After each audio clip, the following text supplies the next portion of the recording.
20 to the March 2025 General Meeting of Solidarity Lowell. This meeting is being recorded.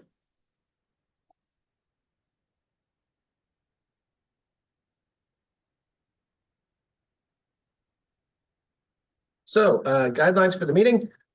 This meeting, as I said, is being recorded and put on YouTube and LTC. By staying in the meeting, you are consenting to both. Our timekeeper tonight is Sray Van Nget. Be mindful of time limits. Our note taker is Marissa DuPont.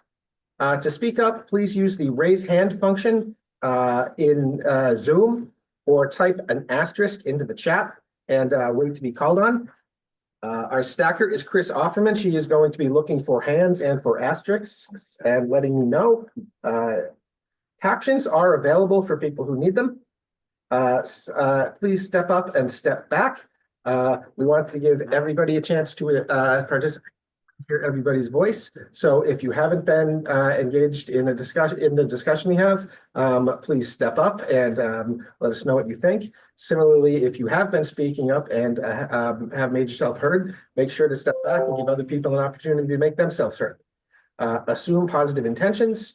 If your words do cause hurt, ouch, be accountable. Oops. Say oops, and if somebody says something to offend you, and say ouch to acknowledge if you've done anything that made anybody uncomfortable.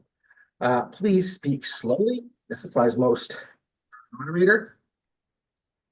Our agenda tonight, we're going to start with brief introductions and our land acknowledgement. We will then go into an introduction of Solidarity Lowell, news and committee updates. We will have news from allied organizations. If you're here on behalf of another group or with news about an event, that's going to be the time, and we hope you let us know your news. And then at 6 p.m., we're going to have our featured speaker, Aaron Ginsberg, the Fair Housing Coordinator at Community Teamwork, Inc. Looking forward to that. And then we're going to try to wrap up by 6:55.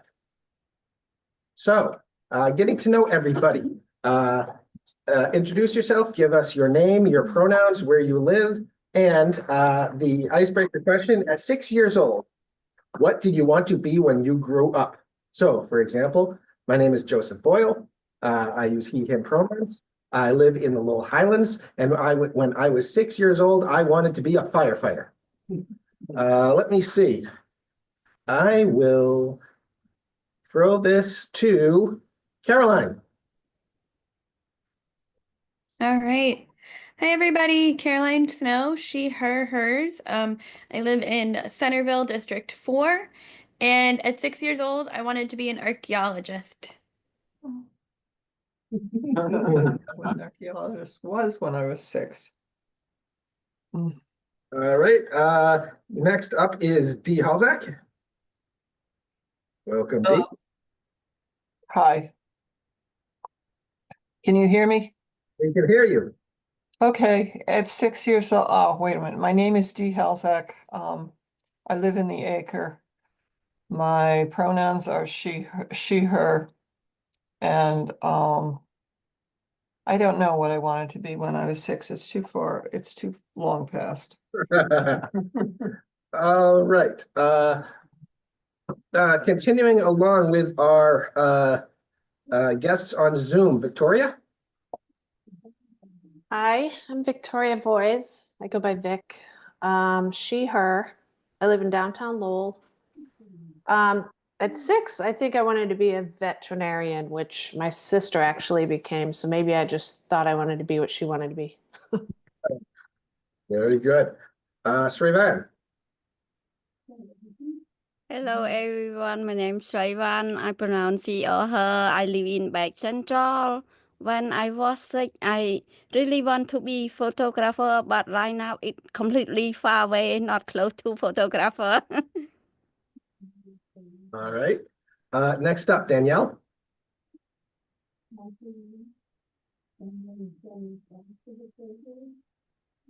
Danielle, we can't hear you, or we can just barely hear you.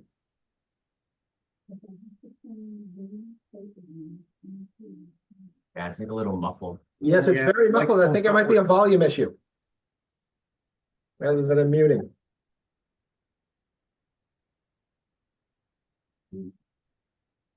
All right, Danielle, we are going to try to come back to you. Okay. Do we know who this is? It's iPhone and a phone number? Linda. Oh, Linda, is that you? Yes. Oh,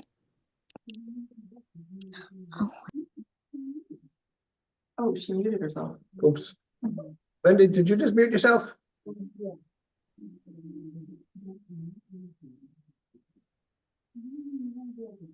Linda, you're muted.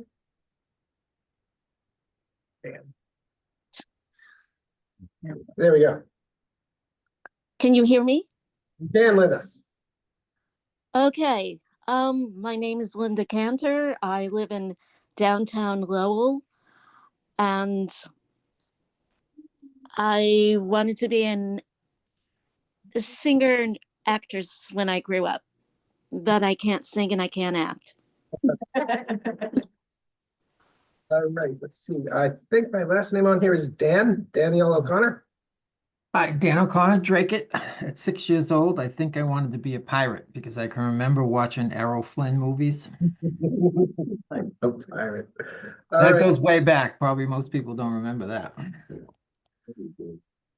All right, and Danielle, welcome. Let's give it one more shot.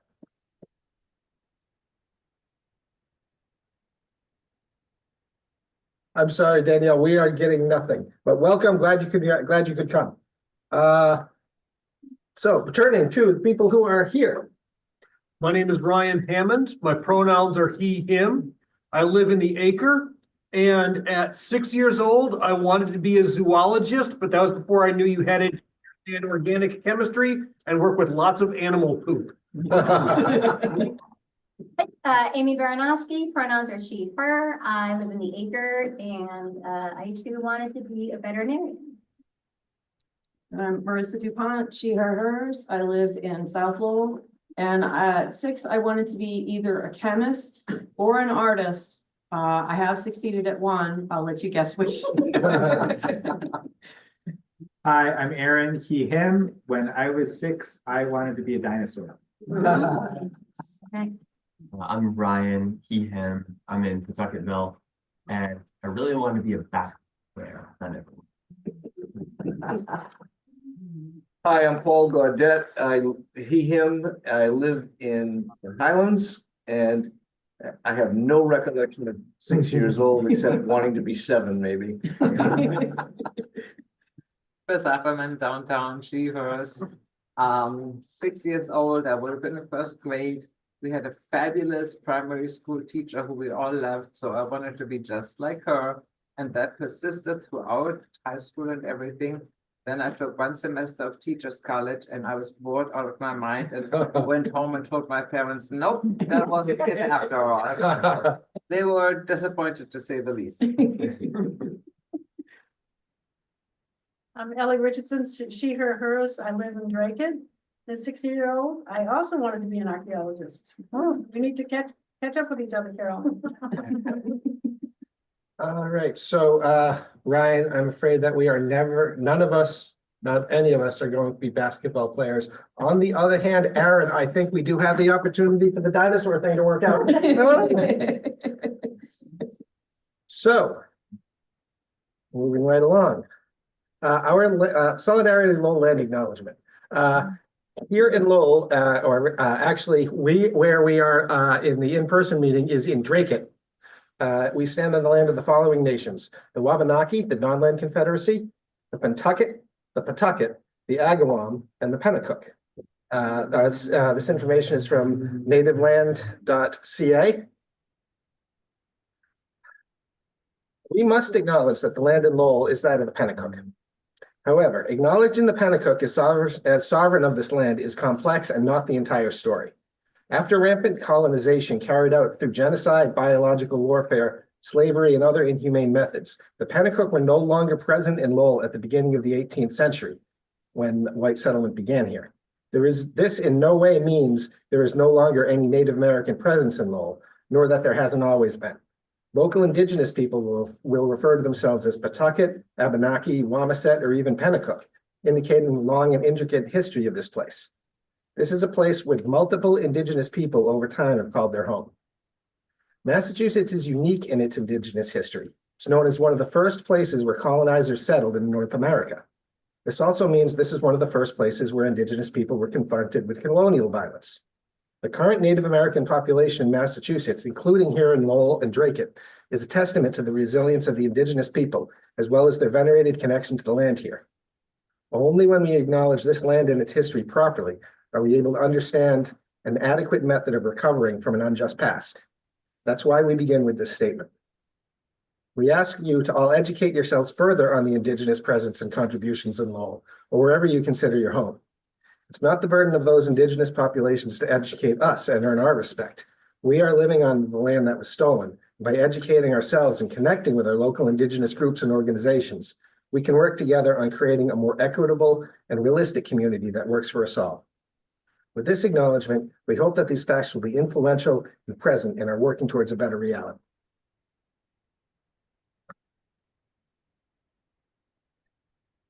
Okay, so for those of you joining us for the first time, what is Solidarity Lowell? Solidarity Lowell is a volunteer group of Greater Lowell community members working towards social justice by defending the rights, dignity, and equality of all against hate and discrimination. We are a chapter of Progressive Mass and a Merrimack Valley Project affiliate. The Solidarity Lowell Coordinating Committee is your elected team running the meetings, organizing events, disseminating relevant news, and sharing calls to actions. SLCC members, raise your hands. That's us. Coordinating committee elections are held in April. We'll be getting to that. So first of all, we would like to welcome Ryan Oates to the Solidarity Lowell Coordinating Committee. Yay! Ryan has been involved in progressive politics in Massachusetts for about a year. When he is not working as a middle school English teacher, you can find him planning international travels or reading a good book at a local coffee shop. Ryan is a member of the Lowell Sustainability Council. He also works with Solidarity Lowell and Progressive Mass to create video content promoting transparency in local and state government. So elections in April. The Solidarity Lowell Coordinating Committee has 10 total seats. 2 members are in the middle of their term, which means there are 8 available spots. Members of the SLCC serve 2-year terms. Expected responsibilities include 2 additional meetings a month, daily review and input on ongoing actions on the Discord server, and a complete list of responsibilities as listed in the bylaws. Incumbents seeking re-election include Amy Baranowski, Marissa DuPont, Ryan Hammond, Mitchell Pollan, and Ron Peastree. Added midterm by the Solidarity Lowell Coordinating Committee and now seeking official election are Saray Van and Ryan Oates.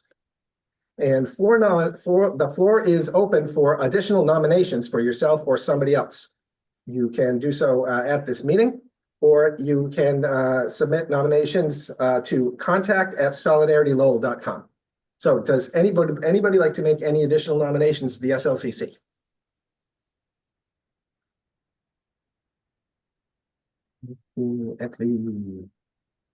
Not seeing any hands, not seeing, hearing anybody, not seeing any asterisks.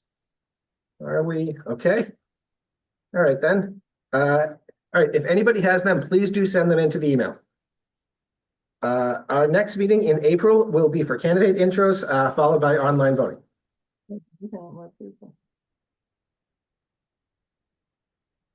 All right, moving right along. We like to celebrate our victories, keep our heads up.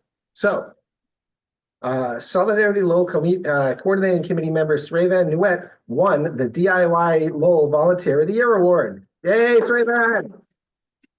Well deserved. In addition to Solidarity Lowell, Sravan volunteers with numerous other organizations, including the Coalition for a Better Acre, the Lowell Alliance Diaper Bank, Mill City Grows, the Dwelling House of Hope, and more.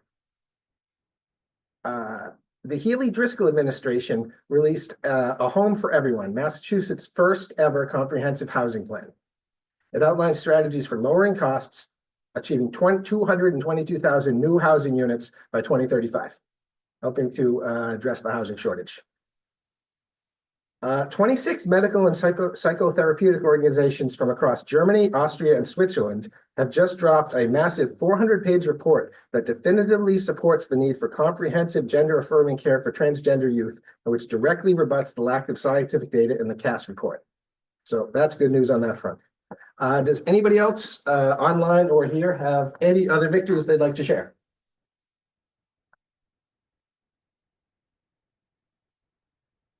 Anybody? Good news as well, always welcome. All right.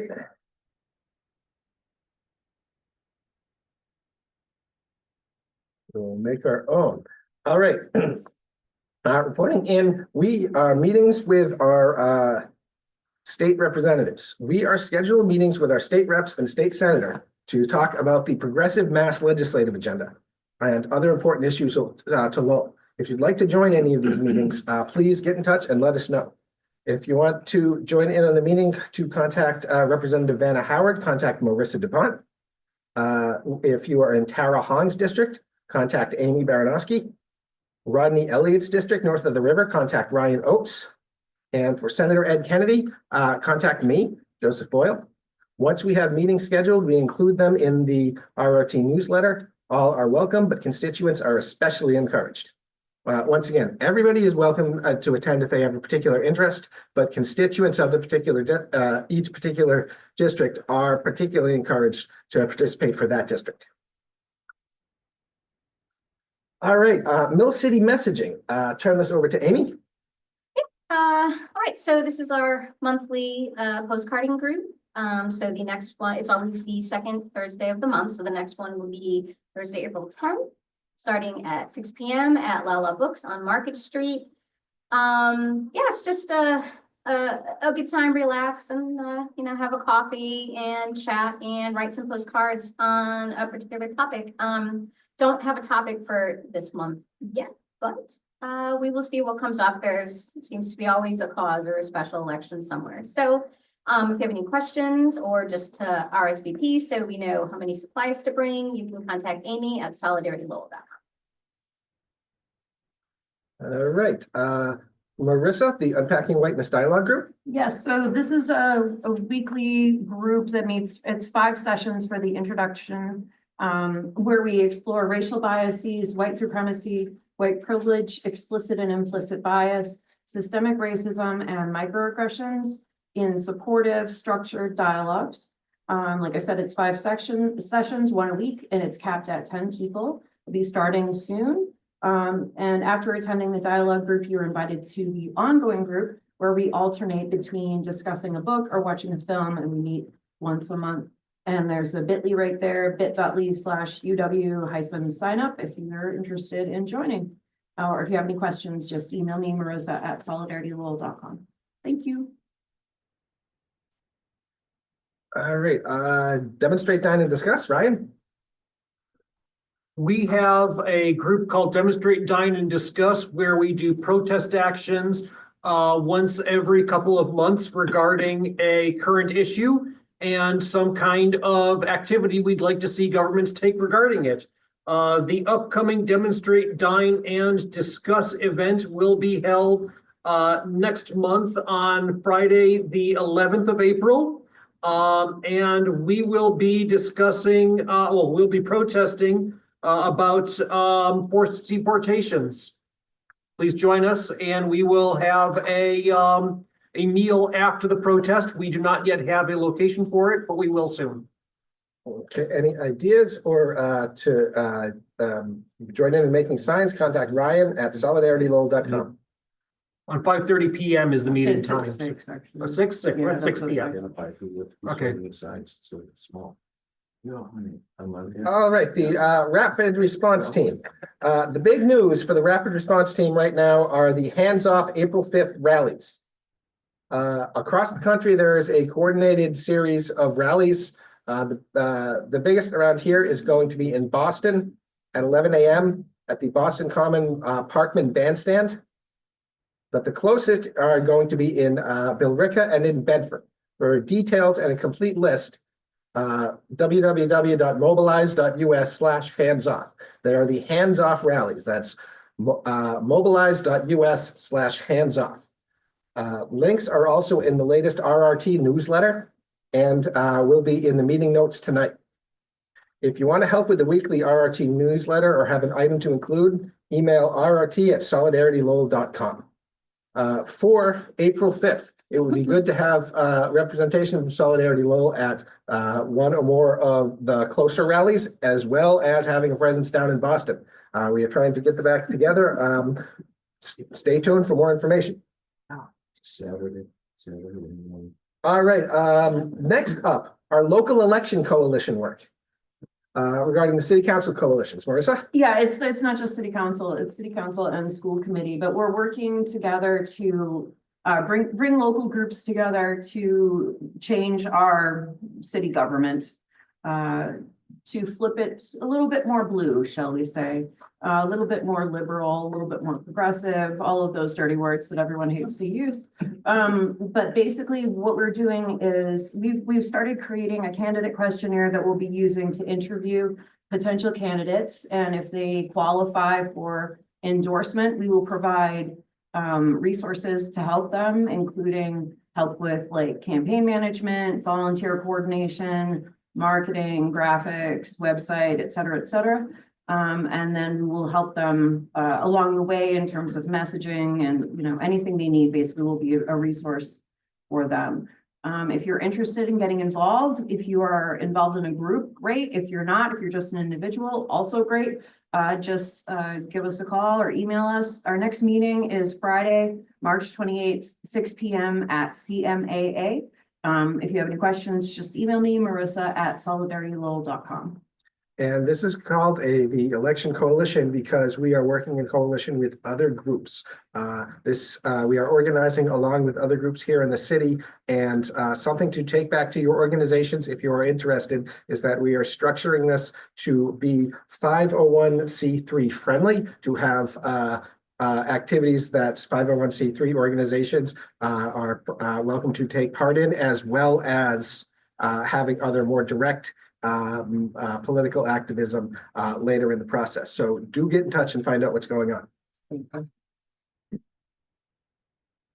The Rise Coalition, Caroline? All right, let me put my video on. So I am the co-chair. No, let me try this again. I am the co-leader of the local action team for the Rise Coalition. So the Rise Coalition is Refugees and Immigrants Support and Empowerment Coalition. And I want to emphasize support and empowerment. This is a lead with. We're not directing. This is all immigrant forward. And so we are, one of the people that we work with is Mira. That's the state person. We also work with the ACLU and then other local organizations. And we have, as part of the Rise Coalition, two other groups, the Legislative Advocacy Team and the Rapid Response Team. I am focused on just the local action team right now. However, if you are interested in the other two, I will be able to connect you. And I will put my email actually in the chat. And I just wanted to say, if you are interested in working with any of these teams, let me know. I mean, everybody on this call works with immigrants in some form or fashion. And that's what the point of the Rise Coalition is support and empowerment. So what can we do for our neighbors, period? Whatever, what that means for them. I don't like to say, immigrants, refugees, any of that, because I feel like those words are just used so much right now, and I just want to focus on neighbors. We all know that the Rise Coalition is there for our refugees and our immigrants specifically, but I just like to call them our neighbors because that's who they are. And so the teams are pretty self-explanatory from the names. Local action means not only planning events, but also showing up and being in the room.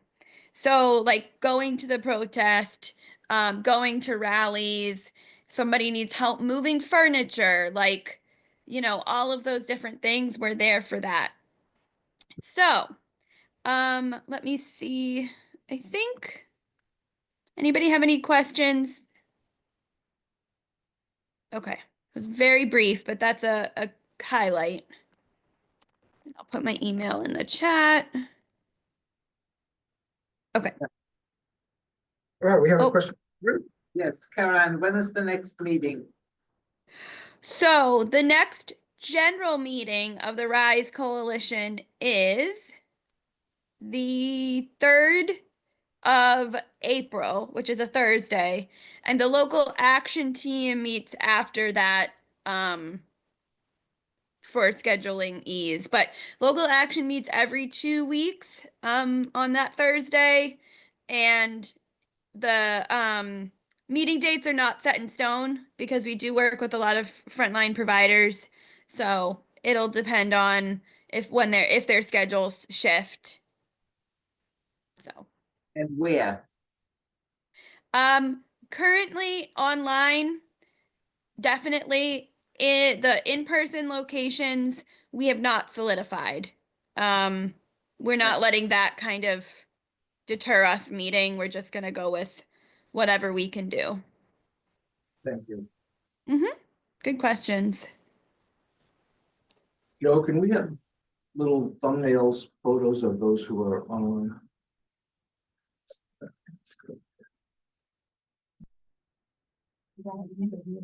You're gonna have to, Make them smaller, maybe. No, what just happened? you just I stopped. just stopped sharing so sharing. that they, so that they No, can no. have, so that they can have little No, numbers. share again, Joe, and then you just have to change the view.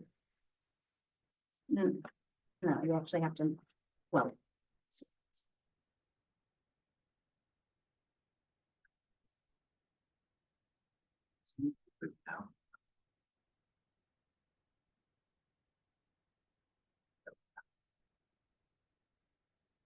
It just happened. I shared my screen and I had this up. That's. Okay.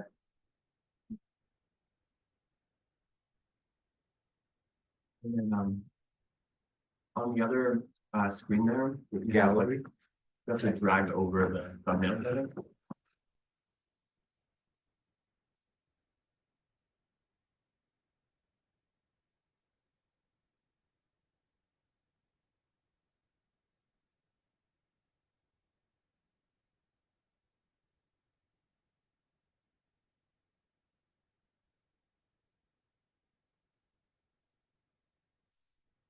Yes. You should just be able to anchor it to the side. Yeah, that's what I'm trying to, whoa, what just happened? You just. Oh, now it's on the shrunk the top, windows. so just make the screen bigger and it'll just be on the top. Oh, it's on the side. Is that okay? We happy? That's great. Okay. Cool, thanks. Elaine. All right, so upcoming events. There is a Lowell Democratic City Committee meeting April 7th, 7 p.m. at LTC. No longer at the East End Club at LTC. Yeah, they should have put that in victories. I know. No longer in the dungeon beneath the East End Club. The Democratic Caucus, this is to select delegates to go to the convention. Yes. Will be May 10th at 9:30 a.m. at the Riley School in Belvedere. That is the elementary school in Belvedere. Mass Care Lobby Day is April 1st. View all of our events on our website, solidaritylowell.com/events, or check out the Rapid Response Team report. Progressive Mass Virtual Awards Night 2025. Amy? Yeah, so this is the major fundraiser for the year for Progressive Mass. It's what used to be called the Gala back in the pre-COVID days, and was actually in person, but didn't make much sense to call it that. So it is the virtual award night. I cannot read the list of awardees, so and I also won't bore you with them from here. But we have some really wonderful nominees that have just done some awardees, excuse me, they've won. Do you want to? Oh, you're not wearing your glasses. No. But it's a wonderful group of people that have done a lot of work in a variety of areas in the state, making it better, moving it forward and more progressive. Hoping to honor them, and fingers crossed, not definite yet, but we are hoping featured speakers Ayanna Presley So, that's the link. Suggested donation is $35, but please don't let the cost deter you. So get in touch with me if that's gonna be an issue and we can work with you on it. So, Amy and Solidarity will have that on. Thank you, Amy. All right, Allied Group updates and announcements. Please share any important information and upcoming events from other groups that you're involved in. Anybody? Yeah, Got one on the next You got slide. the next one? All right, first up, the Lowell Sustainability Council. Yeah, so I'm a member of the Lowell Sustainability Council. We have a sustainability summit coming up. So on April 5th, which is unfortunate because it's the same day as the protest, the rally, but basically the event is an opportunity to celebrate things that the city has done to become more sustainable. This is the first time we're having the meeting since we actually have like a sustainability chair in the city, which is really exciting. Catherine Moses has been applying for grants like crazy and has gotten a lot of money to well, you'll see all the great things she's done. And then also it's a time for us to talk with each other about what the city can do moving forward to be more sustainable. So we, have everyone talk, and then we kind of use that to direct what we end up doing in the next year. And then the last thing, and we were talking about the city council races, we have invited city council candidates and also our state reps and state senator to come speak. So like I know Vinod Howard is confirmed, a couple candidates. So it would be a good time to connect with them and ask them some questions. Yeah, let's see it. Their time? Oh yeah, it's 11 a.m. to 2 p.m. And there's free coffee and food. At LTC on April 5th. All right, next up. Oh, no, ask if there's any other. Oh, I'm sorry. Is there anybody else who had any allied groups who had any announcements they wanted to share? Anybody out there put up hands? Caroline, do you have a hand up? I do. Whoops. Yes, I do. The next meeting of Merrimack Valley Lowell chapter will be happening in person. Bum, bum, bum. Thank you to Paul's hard work. It will be Wednesday, April 9th at Calvary Baptist at 7. Is that the one on Liberty Street? Where is Calvary Baptist? Yep, that's the one, Liberty Street in the Highlands. Excellent. Anybody else? Any other allied groups? The Galila Greater Lowell Interfaith Leadership Alliance is holding its spring event Sunday, May 13th. No, that's wrong. Where is it? I'm sorry, it's Sunday, May 4th. All right. Doors open at 2:45. Basically, it's a 3 o'clock to 4:30 worship service and fellowship time. And place to be determined. Oh, no, it is determined. It's Caroline's Church, UU Church in Chelmsford, First Parish, UU Church. Starts at 2:45, doors open. Sorry, can I ask for the Merrimack Valley project, what was the location for that? Calvary Baptist Church. Thank you. Yep. The Calvary Baptist Church on Liberty Street. Yes. All right, anyone else? Anyone here? Try this virtually, okay. All right then. Roughly on time, I'd like to introduce Aaron Ginsberg from Community Teamwork Inc., CTI, a wonderful local organization. The Fair Housing Program at CTI promotes fair housing throughout 70 cities and towns in Middlesex and Essex counties. Their comprehensive approach includes raising awareness and understanding about housing discrimination through trainings, outreach, and assistance. Please type your questions in the chat or use the raised hand function in Zoom. Aaron, I am just gonna should I stop sharing so that you can? Yeah, that Be would- live or, okay. And there and. All right. All right, welcome, everybody. Welcome, everybody. Hello. Oh, It'll catch you there. no, I turned mine off. Can everybody hear all right? Yes, that's right. Okay. So I got plenty of time with you guys tonight, and I think I might have underprepared a little bit in terms of the background knowledge of this group. So bear with me, and we can just sort of dial it up if we need to, but I think you guys are a little bit more ahead of where I thought everybody was, or most people were. I will also add, one of our main functions in addition to sort of education and outreach is non-legal direct advocacy assistance. So if you have people with any type of housing rights issue that are looking for information or some, lower level help resolving a problem, please feel free to direct them towards our program or reach out directly to me. One of the things that I don't get to talk about as much in our fair housing world that I get to talk about now is our work in land use policy advocacy. And we have a separate grant right now. I'm going to share my screen. I would like you guys to be able to see me, but I shared my screen before I took myself off. Oh, you my just have to camera. turn on here, yeah. Three dots.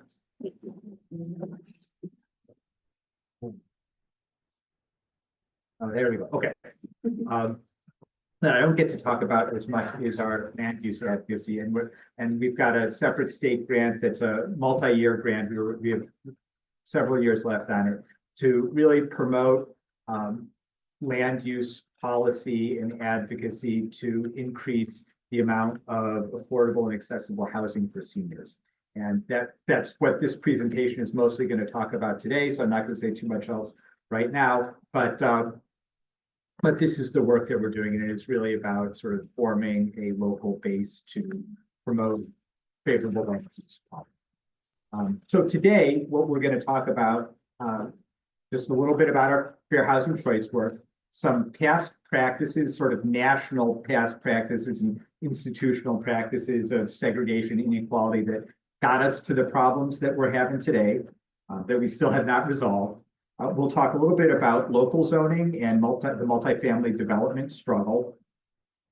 And I know we got some city planners in the audience and some other folks that are on top of this. So please, anybody is welcome to join in and share. I'm going to recap a little bit of the legal landscape and then talk a little bit more about sort of what we're trying to do on the municipal level to improve some of that land use, some of the land use decision making that'll make it easier to get more affordable and accessible housing.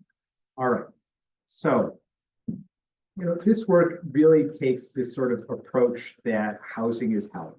And it's really hard to work on some of the health issues that folks have if you don't have stable housing, right? I mean, stable housing is just so fundamental to so many of the different things that we do.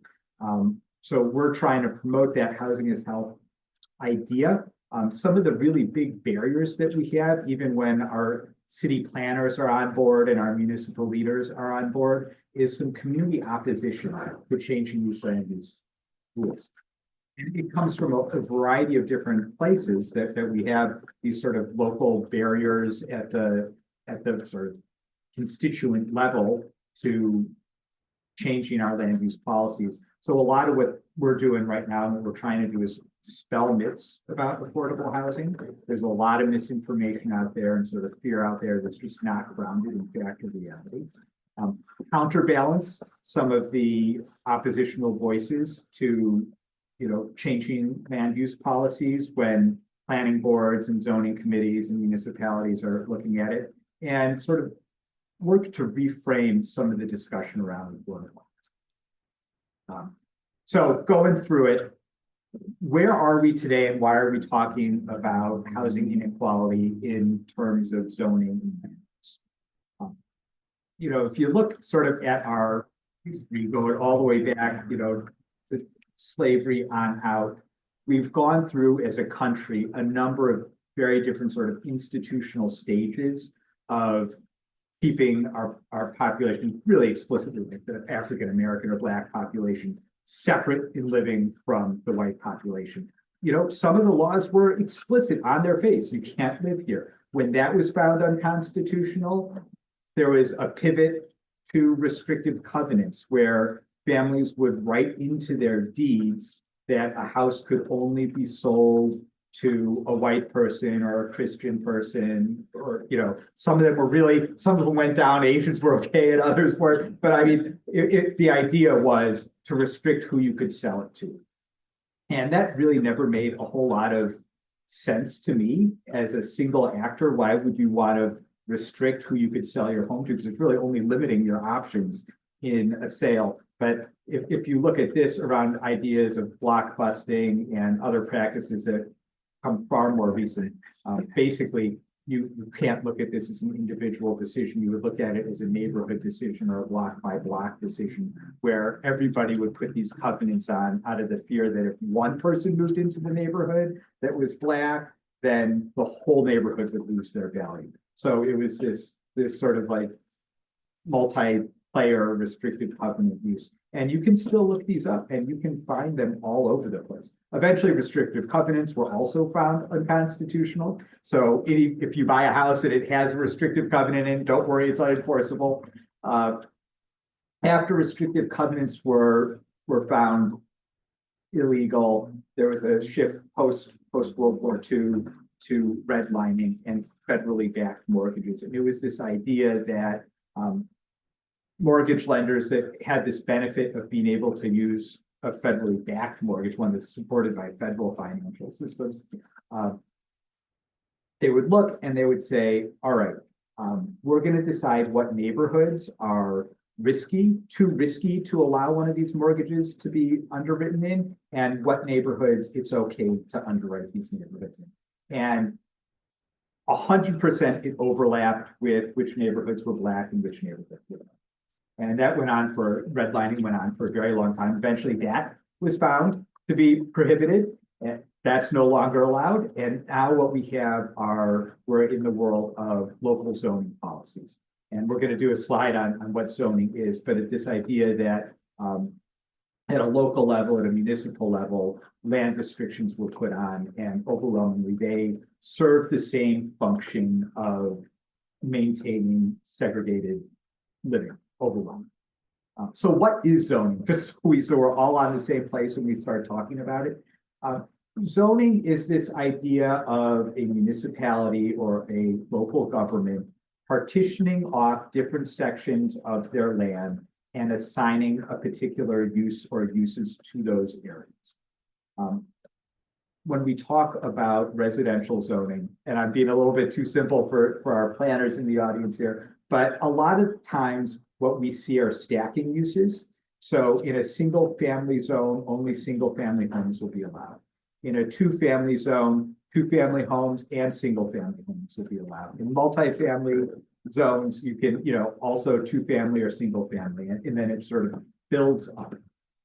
And this is just the way we think about land use. So it would not be okay to build a multifamily home in a single family zone, right? Boston and Massachusetts have had some wonderful opportunities and wonderfully smart people that have studied zoning and zoning policies throughout the last probably 100 years. And one of them is Amy Dane. And I'm using her sort of chronology and checklist of how she thinks about how zoning happened in our area to sort of to finish off the background discussion of where we are and how we got here today. Because zoning just wasn't a thing until really the 1920s, 1930s. And when in the 1920s and 30s, we saw sort of very basic zoning rules being adopted. Very, this is for industrial, this is for housing, but it was not the sort of complicated net and framework that we have today. That takes us up sort of through World War II. And then we have the next period that she identifies is this post-war through 1968. period of zoning. And here we have, you'll notice a few things, right? This is also when we started to have redlining. This is also when we were building highways. This is when the suburban sprawl happened in a lot of ways. And in this sort of period, many of the sort of inner ring of Boston communities started having more families come in, the population was going up, a lot of suburban apartments were built. And interestingly, it was actually viewed that in a lot of places that apartment growth was important for neighborhood development. You also saw the African-American population in Boston and the surrounding area increase. We're getting closer to the civil rights movement in 1968 when the Fair Housing Act was passed. And this is the time where you also started seeing restrictive zoning policies coming, or exclusionary zoning policies. And a sort of short list of exclusionary zoning policies are single-family zoning, anything that you use to make to sort of inflate the property value or lock in the property value and make it harder to build on.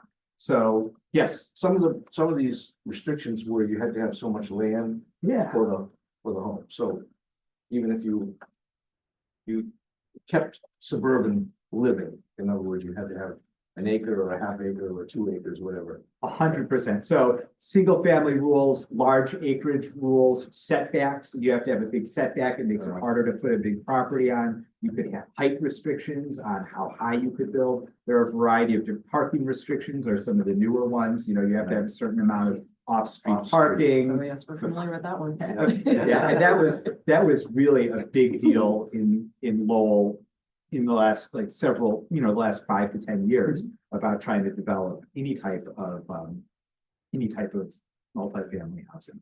So we start seeing these restrictive rules come in that 68 to 75, this is when there was a wonderful law was passed in Massachusetts that said every municipality had to have a growth statement and a land use policy statement.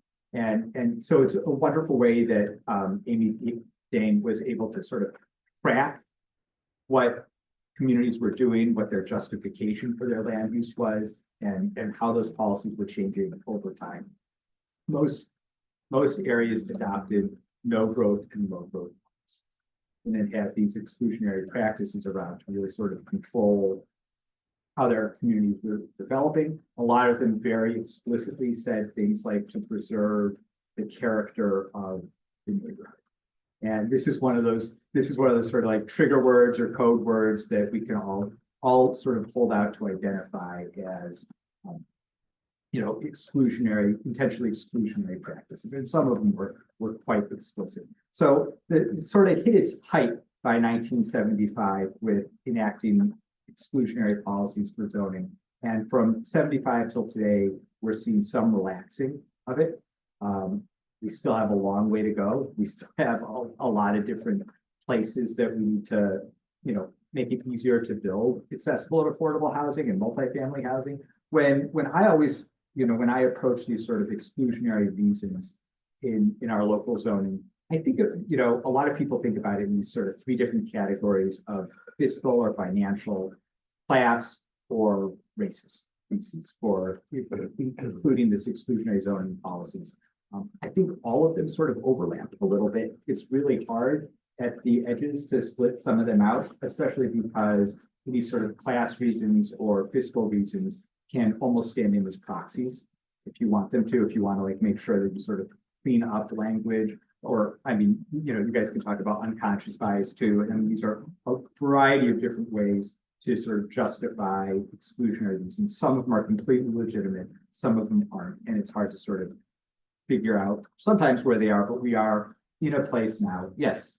Yeah, I was just gonna say a lot of this, I guess, kind of both cause and kind of self-reinforces the racial wealth gap, right? So part of the reason that it can be such a proxy is that there's such a large racial wealth gap between white and Black families, partially from not being able to build equity and build safety.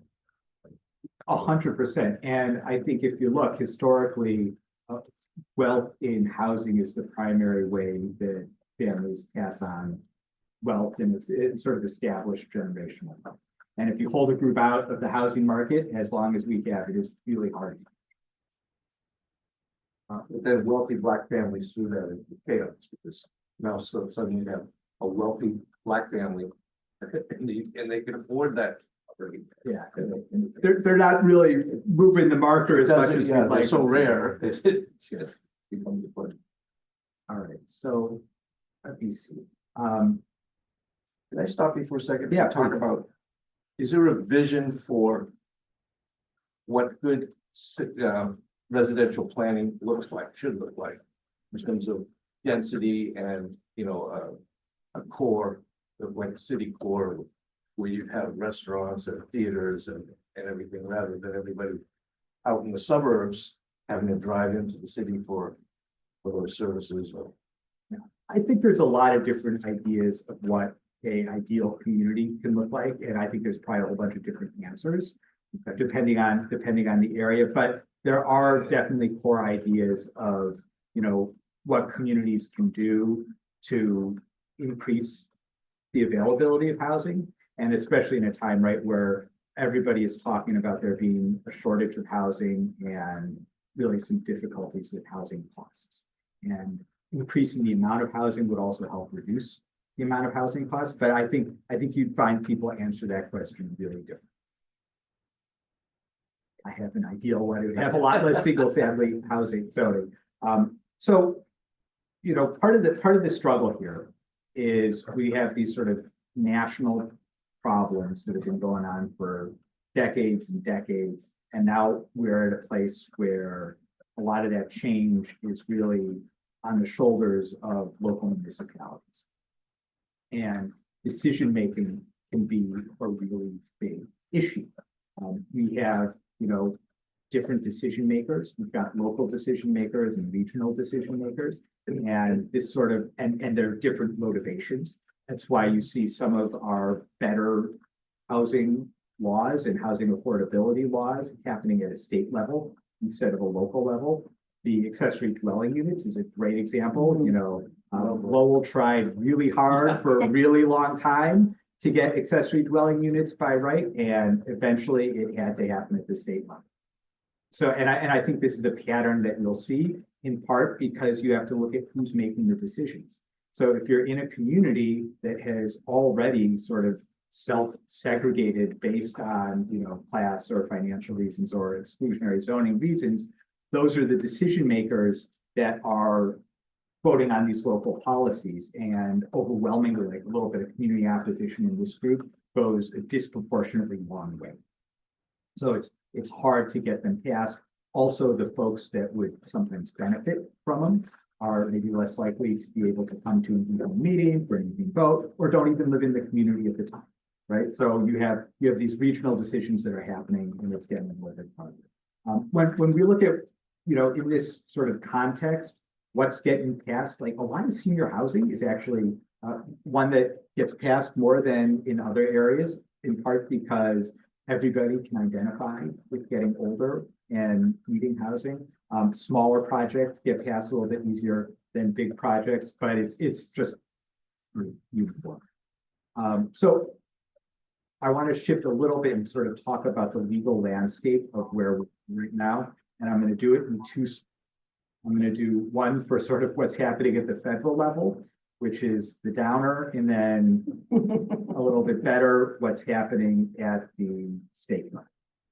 So the big federal incentive we've had for communities and governments and nonprofits that receive federal money is this idea that these organizations or municipalities involved in housing need to affirmatively further fair housing. It's one clause in our Fair Housing Act that was passed in 1968. And it says, look, it's not enough to just not discriminate. We need to also have some kind of policy in place that helps you sort of claw back some of the harm that we've already done and try and overcome it and make it better from what it is today. And this provision has been a roller coaster for decades. It really had no teeth until like the late 90s, And then it started to get some rulemaking and some regulations that helped folks understand what they were supposed to do. But overwhelmingly, for a very long time, it was really a checkbox activity where whether it was a municipality or an organization like CTI would just have to say, yes, we're doing this job, and that was it. In the last sort of 15 years, 20 years, it started getting a little bit better. There were actually evaluation tools that were implemented. There were concepts of how you had to go ahead and assess what sort of fair housing problems remained in your community and set goals and policies and plans to overcome them. And just when communities were starting to be required to do this, we had the first Trump administration that pulled them back, and then Biden tried to put them back a little bit more, and today they are gone again. So there's really going to be no federal incentive for communities to engage in this sort of self-examination of what do we need to do to improve housing equity and set steps and goals and plans and engage them and report back on how successful they are. That's not happening at the federal level. At the state level, there are a few different things that are going on, and there's some moving parts here that I think is a good opportunity for local voices to have some influence. 40B developments have been around a long time. The alphanumerical designation gets itself from a statutory code of the state law. But basically what it says is if communities don't have enough affordable housing, 10%, then a developer can come in, develop that affordable housing and override some of the policies, the zoning policies that are in place that would make it harder to do that. It wasn't perfect, but it is, and it's still a tool. It still gets us, it's a wonderful tool to have. This we've had for a long time. In the last few years or the last year, we've had the MBTA Communities Act, which says that any municipality that has a commuter hub or is adjacent to a community with a commuter hub has to develop a certain amount of multifamily zoning within their community. And there has been really just a wide range of responses at the municipal level to this. Our sort of core work in this zoning advocacy and policy, while we serve 70 communities, we're focused on Lowell and the 7 immediately surrounding communities for this part of our work. And even if you look at just sort of these 8 Lowell communities, there's a really wide range in response. And this is where I think we've had to constantly shift our advocacy efforts here, but we're basically zoning in on this being our focus for the next 3 years on what we want to do. There are some communities that have done a decent job at adopting a zoning policy that will allow for development of affordable housing and more multifamily housing or apartment buildings. There are some that have said, look, it's a state law. We're going to comply with it, but we are going to comply with it in a way that makes it as difficult as possible to actually create new housing. So we'll make our multifamily zone something that's already sort of filled out with industry or filled out with single family housing. Yes. Yeah, I wanted to add something that's important, please, about the MBTA Communities Act. The MBTA Communities Act is not an affordable housing policy. It is a market rate housing policy. It is an attempt to fix the screwed up housing market, which is severely lacking in rental housing, just sheer numbers, especially in the suburbs, because the suburbs spent so long refusing to allow multifamily housing to be built. So some MBTA Communities Act, they actually capped the amount of affordable housing that towns can require in this act because they didn't want them using it as a poison pill to make the development of the multifamily housing economically infeasible. So this is just another thing to remember, that when we talk about the housing crisis and the housing affordability issue, there's the provision of direct subsidized affordable housing, which has to happen because there's so many people that aren't being taken care of in this screwed up market. But there's also what has to happen is efforts to fix the screwed up market itself so it won't be screwed up. And that's what the MBTA Communities Act is. Yes, thank you.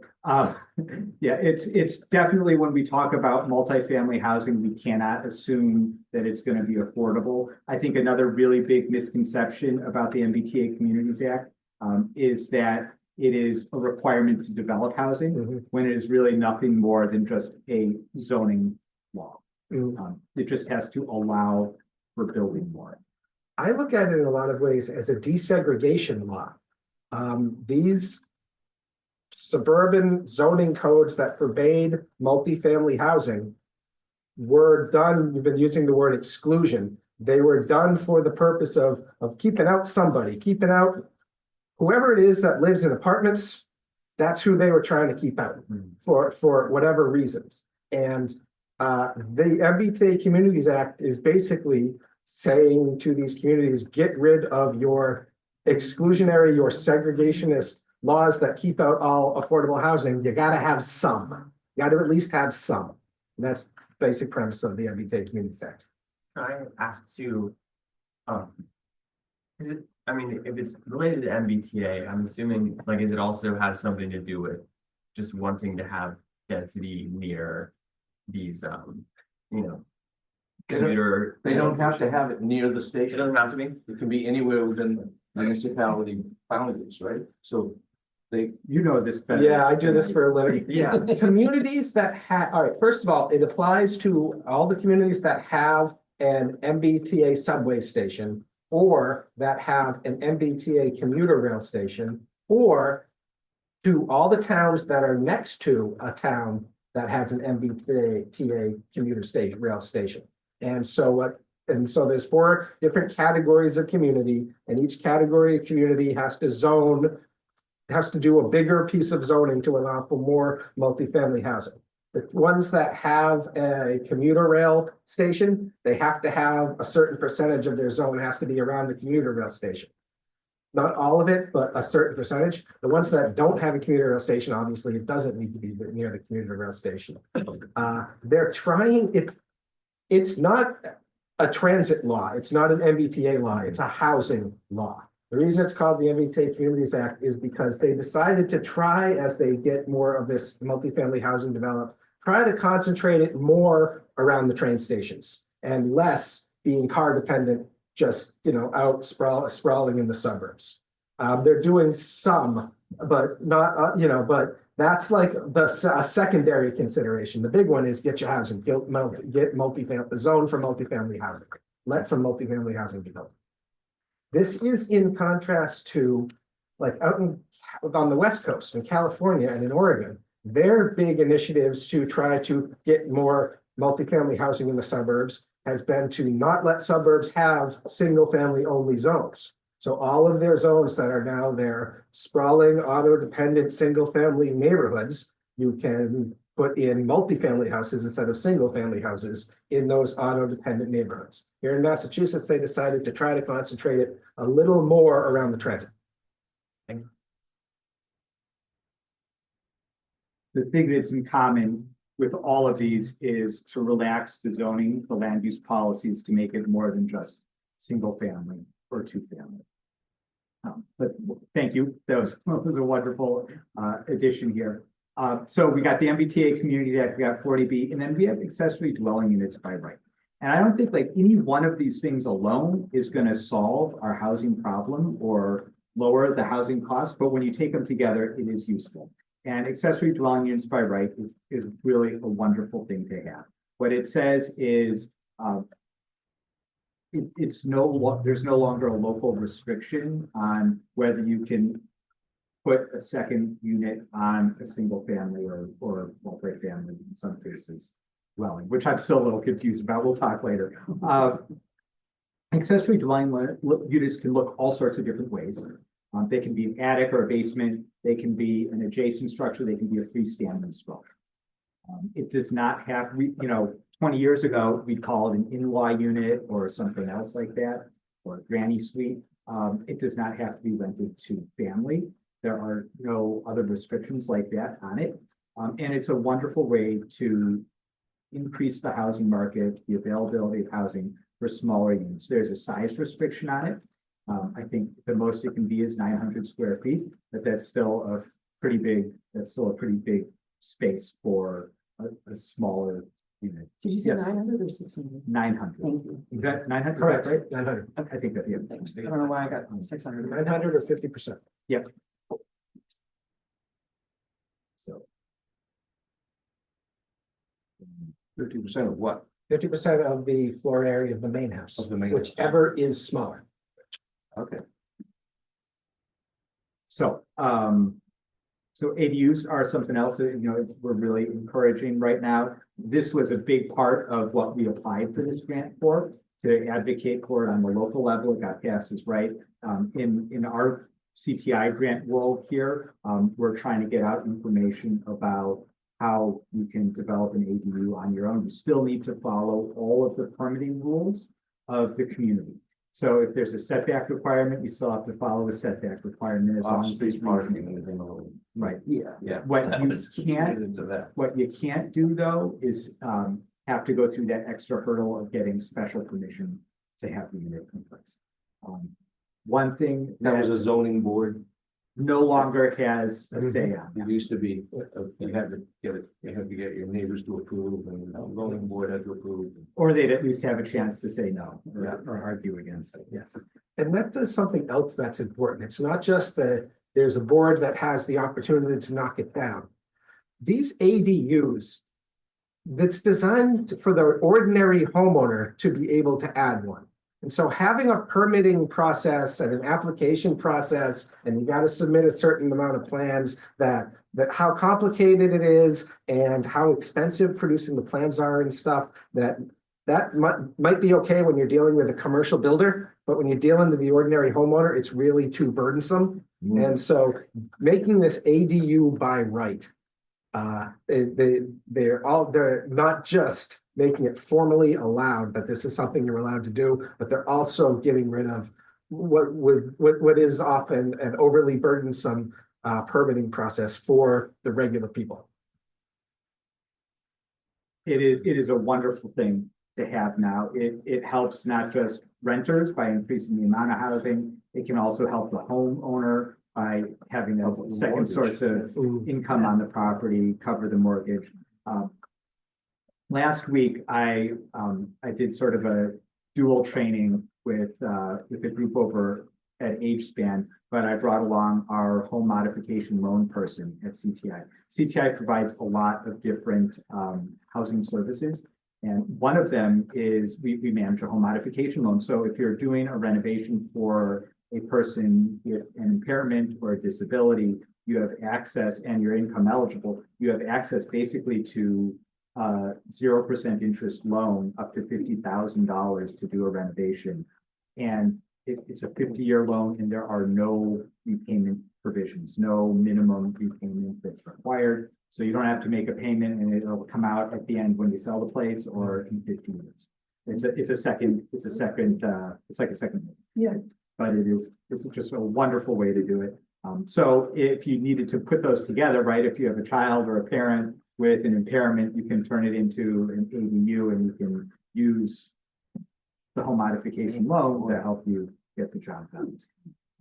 It is kind of exciting. So what we're doing today, is our program at least is we're at this point, we're getting a hold of what each of the different communities are doing, and we're deciding where we can put our sort of local voice to the best use. Different communities in our Lowell area are still adopting MBTA community compliance programs or deciding not to do it, and we'll see if there's litigation for it. Regulations for accessory dwelling units was just published statewide in January. So now we're seeing most of these local areas develop their own policies. They've been holding off to make sure they're consistent with the regulations. So we're seeing these come on now. And these are the different places where we're really spending the most of our time doing doing our advocacy. I think I'm just gonna open it up to questions now. We've got like 10 or 15 minutes left, and if there aren't any, I'll do a basic fair housing update. Yeah, I like it. Yes, but one of the first interviews. Yeah. Oh. Can you say a little bit about the status of the Milton case? They wanted to just, say it's unconstitutional. State passed this. Maybe like an intro, because I'm not really familiar with it. So some communities have said, we are not going to do this MBTA, you can't make us. And they've challenged the state's authority to even pass the law. It has most recently become a little complicated. A state official sort of came out and said, yeah, we agree with you. I can't remember her position. Do you remember the Diane position? Zogby. Oh. Yeah. About the, She called it a taking. yeah, she called it an unfunded mandate. Yes. Yeah. She called it an unfunded mandate. So basically saying, what you're doing is require, and I don't think that was a good decision, and I think a lot of people don't Neither agree does with the it. AG. But it is, yeah, neither to the Yeah. AG, but it is complicated. Because you had somebody come out and say, you can't do this law because this law asks you to do stuff without providing state money to do. So you can't make them. Again, I completely agree that, this is just like a little basic administrative task that has to be done to comply with it. So I don't think you can call it a mandate that requires funding, but it's complicated it, and it is definitely given other communities that are following Milton Oxygen. some oxygen to fight. Yeah. Milton lost. Yes. The short version is Milton lost. They 95% lost. There was one little hiccup that it just resulted in a 6-month delay. Yeah. Milton lost, and that fight is done. Now there is this new fight. The Attorney General, Andrea Campbell, won big. She swung for the fences and won big on the MBTA Act. Now, this latest one, Massachusetts has long had an unfunded mandates law. If the state legislature passes something that requires the towns to do something, and they don't provide them funds for it, then that's an unfunded mandate, and the towns can apply for a waiver from the law. Middleborough came out and said, all of the fiscal costs associated with our MBTA district being built out is an unfunded mandate that's imposed on us, and state either needs to provide us with funding for all of that, or it's an unfunded mandate. Or grant us a waiver under this unfunded mandate law. That goes to the state auditor under the law, by the way. The state auditor came out and said, no, that's silly. Of course, all of the costs affiliated with potentially building out this district isn't a mandate. That's not what you're mandated to do. But you are mandated to do a zoning amendment. You're doing public meetings and typing up your zone, writing up a zoning bylaw and doing zoning mapping and stuff like that. You are mandated to do that, and the state didn't provide any guaranteed money to do that. So that's an unfunded mandate there, and you can apply under that. The Attorney General agrees it's going to go to court. But funny twist on this, a bunch of other communities that didn't like the MBTA Communities Act came out and thought, oh, maybe we should apply for one of these waivers under the Unfunded Mandate Act. They just did one in Tewksbury, I believe it was. And the town council said, well, yes, you can apply under the Unfunded Mandate Act for a waiver. But in order to do that, you have to concede that, yes, this is a mandate that you are required to do.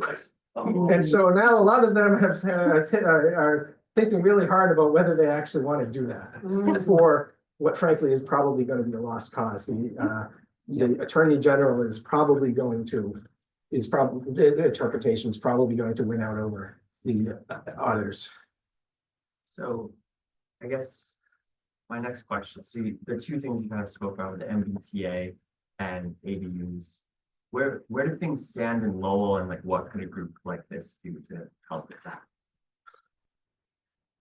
Lowell's doing all right on their MBTA thing, and ADUs are quite right. So in the ADU category, really what we would like to see are more information about how to do ADUs, how to finance them, what they can do for you, where you can put them in.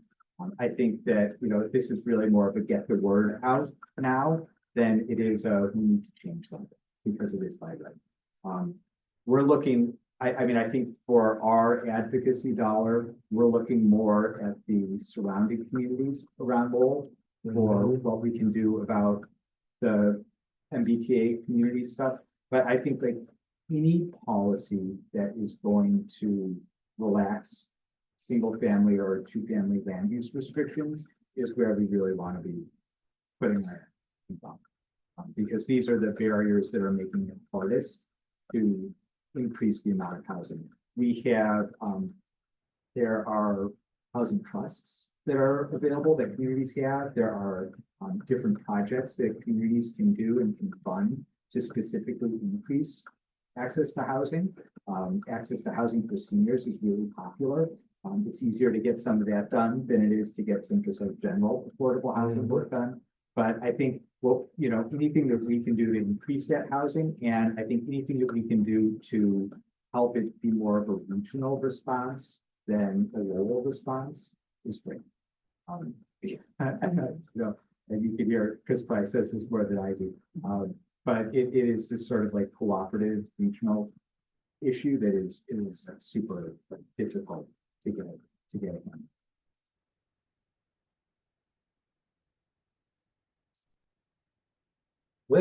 Speaking of Lowell and the MBTA zone, there is one issue that's come up. There are a number of projects that have been permitted under that new zoning, big multifamily projects sort of near the train station. Lowell's MBTA district is, you can think of it as sort of three concentric circles drawn around the intermodal transportation center. There's a big project going in the lower highlands that everybody loves. There's a couple going on. All of that MBTA zoning, and they didn't have to do this, has no parking minimums, no required off-street parking minimums, which is really cool for the downtown, really cool for the acre, really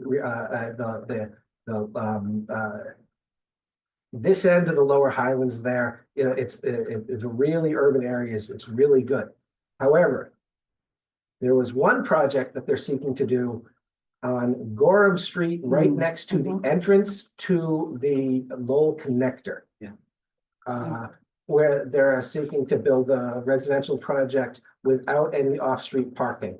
And that's run into some serious neighborhood opposition in a way that the other projects haven't run into neighborhood opposition for not having this parking. And it's in danger. One of the planning board members hates it. Former city councilor Dan Tanzar, and there's members of the city council that don't like it either, and they're going to do something about it. And my concern is that because they think that what they said in their meeting is that this language, which establishes no off-street minimum, and which I believe establishes a maximum. Oh, that was obviously a typo. That's obviously a mistake. There's supposed to be a minimum there. It wasn't a mistake. They deliberately made this very forward-looking progressive zoning for the downtown and transit area, which doesn't require off-street parking. And there's a threat of them getting rid of that and imposing a parking minimum throughout their MBTA zoning, which would be really unfortunate if they were to do that. When the problem, if this is a problem and if this is really is a bad project, is that that zoning is being applied in the wrong location. And maybe this location, maybe that stretch of Gorham Street was, you know, a bridge too far, and what they actually need is just a little map amendment. And instead of, you know, what would be really unfortunate, which is losing this really good forward-looking zoning feature that they adopted. We got a couple questions from online. Dan O'Connor asks, can strict environmental restrictions / mandates be considered a new form of redlining, not racial, but economic? You know, it's tricky. When you think about the sort of main categories of reasons for restrictive or exclusionary zoning, you can think about it as like a financial one or a class one or an environmental one. And, you know, you have to ask yourself, is this a legitimate reason that is being identified, whether it's environmental or something else that we actually need in our land use to be a little tighter and more focused? Or is it like a proxy for something else? Mhm. And it's hard to tell in the land use world, and sometimes it's hard to tell in the fair housing discrimination world. Like you might not know, is your, you know, tenant screening policy the way it is to restrict me because of who I am, or is this actually something that you need to evaluate? I think that's tricky. You know, I think a lot of you know, environmental justice is being seen in across a lot of different areas in our lifestyle, in our world right now, certainly in the housing world. And when we talk about environmental justice in housing, usually what we're talking about is, you know, sort of unfair industry uses and choices in communities of color and not in whiter, more suburban communities. This, I think, is, Dan, I think you're asking sort of like the opposite here. Would somebody use a sort of progressive environmental policy to keep a community restricted? I think you have to put it through that same sort of framework that you would do with any Well, other. a lot of the mandates and restrictions and guidelines could really add to costs that would make it prohibitive to build. Yeah, I'll just kind of jump in. I'm on the Lowell Sustainability Council. We've been talking about like specialized stretch codes being one of the things people have been trying to push. And there's been a similar concern that some folks have had. From what I've seen, like a lot of the research is like, in terms of construction, that a specialized stretch code, which would only affect new construction, would increase costs between like 1 to 4%, I think was the range. Which is, I mean, it's a house that can be significant, you know, but also I think we need to figure it out. You know, we need to have a lot of our greenhouse gases come from our housing, right? And from the energy that we use in our housing. So I feel like it's kind of a both and, right? Like we can attack both problems. Like we can do this, and if we're building more affordable housing and changing our Well, some might say that it's easier looking at it that way when you're housed as opposed to being unhoused. Yeah, I could tell you, Dan, in my experience, that I have certainly seen anti-development people, NIMBYs out in the suburbs, seize on environmentalist arguments in bad faith because they're NIMBYs. These people don't, these SUV drivers on their 1.5 acre lots don't actually care that much about salamanders, like they say. And I'd say that in terms of that problem, that really, and it may seem counterintuitive, but the more formal standardized regulations there are, the better. It's when there's broad discretion giving to these local boards to deny permits or put on regulations. Right, but even at that said, a lot of regulations are coming from the state too. What's that? You know, even if you wanted to build an ADU, say in Lowell, you have, I think you have to get a environmental, you know, assessment type thing. They might say, well, you can't use, you have to go with 6-inch and you have to have this much insulation, and you can't use gas, or you can't use oil, you have to use electric, and you have to do this and you have to do that. So can some of that be problematic for building housing? Yeah. Yeah. All right, we are running up We have against one our last time limit, question. so we are going to Sure. allow one more question. Yeah. So Strayvon asked, this all sounds complicated. Do you think the public or community understand the legal landscape? No. No. I knew that, but. Well, so it's interesting, you know, a huge part of what we're doing right now is just trying to get some of those basic fundamental ideas out. Interestingly, when we started doing this, we had to take one step even back further from that, and just start with what fair housing laws are and what sort of tenant rights are. And then from there, we were able to build in a little bit, but I think a huge amount of this is just basic information provision and then encouraging folks to participate in that sort of decision-making process and be that counterbalance place. I think good news stories are so important because they can illustrate the fairness of the thing and somebody has a new opportunity that they would be able to afford. And it, rather than the dryness of the legal argument.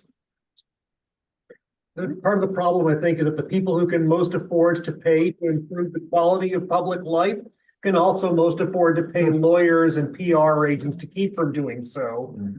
That's part of the bottleneck. Joe, do you want to That's just the share your first time. screen again? Yeah. Time. If someone is asking who's going to pay for it, the implicit argument is often not me. Right.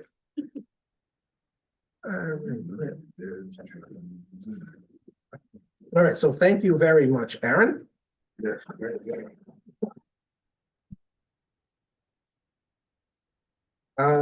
Our next meeting will be Sunday, April 27th at 5:30. Will be once again hybrid here at UCC Dracut as well as on Zoom. And the topic will be the SLCC elections, and our featured speaker will be from the Democracy Behind Bars Coalition. Can I please make a quick announcement? I'm sorry if I missed the earlier announcements. Oh, hi, Kimberly. Yeah, it is. Hi. I just wanted to give everyone a quick update on Medicare for All.